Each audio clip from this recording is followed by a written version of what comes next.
I was 18 years old when I got married. I belonged to a very conservative family, a Baloch family, where good daughters never say no to their parents. My father wanted me to get married, and all I said was, if that makes you happy, I'll say yes. And of course, it was never a happy marriage. Just about after 2 years of getting married, about 9 years ago, I met a car accident. Somehow my husband fell asleep and the car fell in the ditch. He managed to jump out, saved himself. I'm happy for him. But I stayed inside the car and I sustained a lot of injuries. The list is a bit long. Don't get scared. I'm perfectly fine now. Radius ulna of my right arm were fractured. The wrist was fractured. Shoulder bone and collarbone were fractured. My whole rib cage got fractured. And because of the rib cage injury, lungs and liver were badly injured. I couldn't breathe.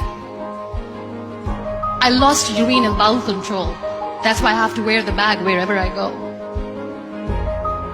But that injury that changed me and my life completely as a person, and my perception towards living my life, was the spine injury. I was in the middle of nowhere in that toppled car. Many people came to rescue. They gave me CPR. They dragged me out of the car. And while they were dragging me out, I got the complete transection of my spinal cord. Those 2.5 months in the hospital were dreadful. I will not make up stories just to inspire you. I was at the verge of despair. One day, doctor came to me and he said, well, I heard that you wanted to be an artist, but you ended up being a housewife. I have a bad news for you. You won't be able to paint again because your wrist and your arm are so deformed, you won't be able to hold a pen again. And I stayed quiet. Next day, doctor came to me and said, your spine injury is so bad, you won't be able to walk again. I took a deep breath. I decided it's all right. The next day, doctor came to me and said, because of your spine injury and the fixation that you have in your back, you won't be able to give birth to a child again. That day, I was devastated. I still remember, I asked my mother, why me? And that is where I started to question my existence. Why am I even alive? What's the point of living? I cannot walk, I cannot paint, fine, I cannot be a mother. And we have this thing in our heads, being women, that we are incomplete without having children. I am going to be an incomplete woman for the rest of my life. What's the point? One day I asked my brothers, I know I have a deformed hand, but I'm tired of looking at these white walls in the hospital and wearing these white scrubs. I'm getting tired of this. I want to add more colors to my life. I want to do something. Bring me some colors. Bring me some small canvas. I want to paint. So the very first painting I made was on my deathbed.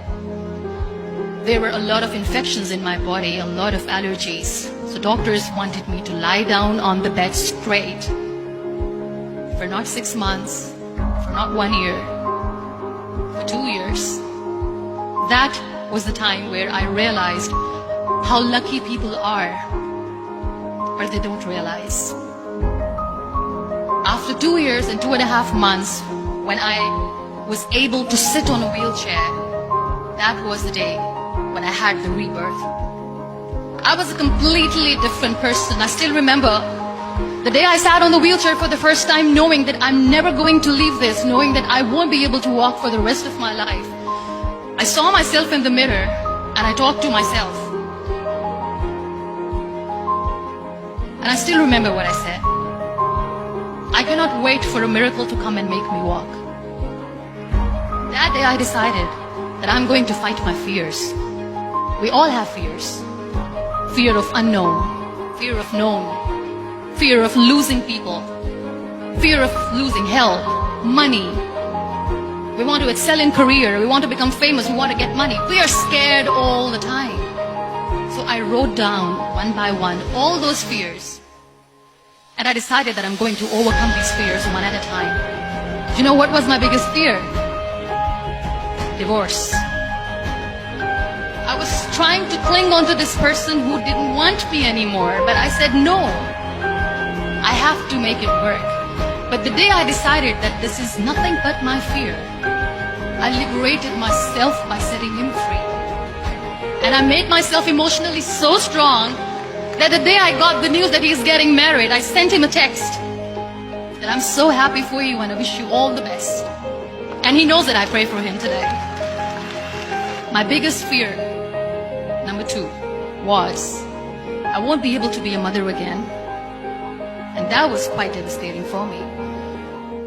But then I realized there are so many children in the world, all they want is acceptance.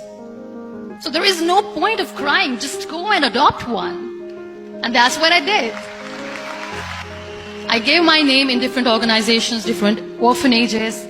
2 years later, I got this call from a very small city in Pakistan. I got a call and they said, are you Muniba Masari? There is a baby boy and would you like to adopt? And when I say yes, I could literally feel the labor pain. I said, yes, I am going to adopt him. I am coming to take him home. And that day, I was 2 days old, and today he's 6. So I decided that instead of starting an NGO for disability awareness, which I know will not help anyone, I started to appear more in public. I started to paint. I always wanted to. I have done a lot of modeling campaigns, different campaigns for brands like Tony and Guy. I decided that I'm going to join the national TV of Pakistan as an anchor person. And I've been doing a lot of shows for the last 3 years. So when you accept yourself the way you are, the world recognizes you. It all starts from within. I became the National Goodwill Ambassador for UN Women Pakistan, and now I speak for the rights of women, children. We talk about inclusion, diversity, gender equality, which is a must. I was featured in BBC 100 Women for 2015. I'm one of Forbes 30 under 30 for 2016. We always expect ease from life. We have this amazing fantasy about life. This is how things should work. This is my plan. It should go as per my plan. If that doesn't happen, we give up. So my dear friends, let me tell you one thing. I never wanted to be on the wheelchair. Never thought of being on the wheelchair. I was always aspiring to do bigger things, but had no idea that for that I have to pay the price to be where I am today. This life is a test and a trial. I'm never supposed to be easy. So when you're expecting ease from life, and life gives you lemons, then you make the lemonade, and then do not blame life for that, because you were expecting ease from a trial. Trials make you a stronger, better person. Life is a trial. It is okay to be scared. It is okay to cry. Everything is okay, but giving up should not be an option. They always say that failure is not an option. Failure should be an option, because when you fail, you get up, and then you fail, and then you get up, and that keeps you going. Nothing is perfect in this world. We all are perfectly imperfect, and that is perfectly all right. That's all right. Live your life fully. Accept yourself the way you are. Be kind to yourself. Be kind to yourself. I'll repeat, be kind to yourself, and only then you can be kind to others. Love yourself and spread that love. Never give up. The real happiness doesn't lie in money or success or fame. I have this all, I never wanted this. Real happiness lies in gratitude. So be grateful, be alive, and live every moment. Thank you so much, everyone. Thank you.